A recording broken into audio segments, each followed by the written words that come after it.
নমস্কার বন্ধুরা। আমি আবার একটা ছোট্ট গল্প নিয়ে এসেছি। আর গল্পটা হচ্ছে আমার মেয়ের বাড়ি কৃষ্ণনগরের দিকে। তো আমি আমার বৌমা গত বছরে ঠান্ডার দিকে মানে একটু শীত শীত পড়ছে, তখন আমরা বললাম চলো একটুখানি ঘুরে আসি দিদিবাড়ির থেকে। তো বৌমা আর আমি দুজনে বেরিয়েছিলাম।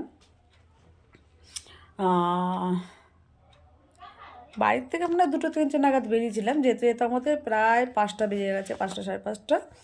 কিন্তু যখন আমরা কল্যাণী স্টেশনটা পার করে কল্যাণীটা পার করে যাচ্ছি, তখন আমাদের একটা বহুত মানে খুব জোরসে একটা মহিলার চিৎকার শোনা গেল। করে একটা চিৎকার খুব জোরেই শুনতে পেলাম। ট্রেনটা যাচ্ছে আর ওই যে আওয়াজটা হচ্ছে ভাষার মতনভাবে ট্রেনটা যেমন যাচ্ছে আওয়াজটাও সেরকম উড়ে যেরকম যায় ওরকমই গেল। তো আমি একা শুনেছি ভাবলাম, কিন্তু আমি বৌমাকে বললাম জানো তো আমি এরকম একটা আওয়াজ শুনেছি। বৌমা বললো মা আমিও শুনতে পেয়েছি। আমি বললো আচ্ছা।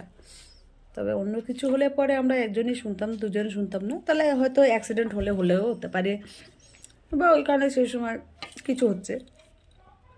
রেল লাইনের সাইডে তো অনেকের বসতি আছে, তো ঝগড়া অশান্তি হলেও শোনা যেতে পারে, এরকম একটা বিষয় ভেবে আমরা চলে গেছি। ওখানে গিয়ে তো গল্প করছি, কথাবার্তা বললাম, ঘন্টা 2-3 মতন থাকলাম। বৌমাকে বললাম যে বৌমা দিদিকে বলো ঘটনাটা। তো আমার মেয়ে জিজ্ঞেস করলো যে মা কী হয়েছে বলো একটু। তারপর আমার বৌমাই বললো জানো তো দিদি, আমরা আসছিলাম যখন কল্যাণী পার করে, যখন এসে কল্যাণীটা স্টেশনটা পার হওয়ার পরেই আমরা একটা না কীরকম একটা আওয়াজ শুনলাম, একটা মহিলা চিৎকারের। তো তো আমার মেয়ে বললো কী জানি কী হয়েছে, কী জানি অত জানি না, কিন্তু রেল লাইনের পাশে যারা থাকে তারা জানে। আমরা ছোটোবেলায় রেল লাইনের পাশেই থাকতাম। আমি আপনাদের সঙ্গে অনেকগুলো গল্প শেয়ার করব, আপনারা শুনতে দেবেন, আপনাদের খারাপ লাগবে না। ছোট্টখাটো গল্প কিন্তু সত্য ঘটনা। তো যাই হোক, আমরা ওখানে একটুখানি একটু এদিকে ওদিকে ঘুরে টুরে যখন 9টা নাগাদ আমরা স্টেশনে এসে পৌঁছে, 9টা 5 কি 9টা নাগাদ একটা ট্রেন পেলাম। ট্রেনটা উঠে পড়লাম।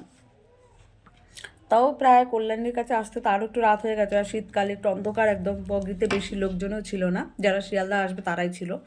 ঠিক কল্যাণীর আগে আস্তে আস্তেই না আবার সেই আওয়াজটা পেলাম।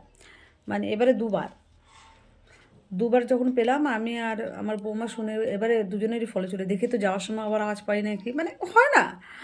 তো বৌমা আর আমি আবার শুনতে পেলাম, তখন বলো দেখলে মা কীভাবে একটা আওয়াজ হলো, ব্যাপারটা কি আমি বুঝতে পারলাম না। কিন্তু দেখুন, সেম জায়গায় সেম ইয়েতে এসে আমরাই শুনতে পেলাম, আশেপাশের লোক কেউ শুনতে পেলো না। আমার একটু ভয়ের বিষয় লেগেছিল, ভয় লাগছিল, বৌমারও ভয় লাগছিল। তো এই ঘটনাটা আমার হয়েছিল, আপনাদের সঙ্গে শেয়ার করলাম। ঠিক আছে বন্ধুরা, টাটা।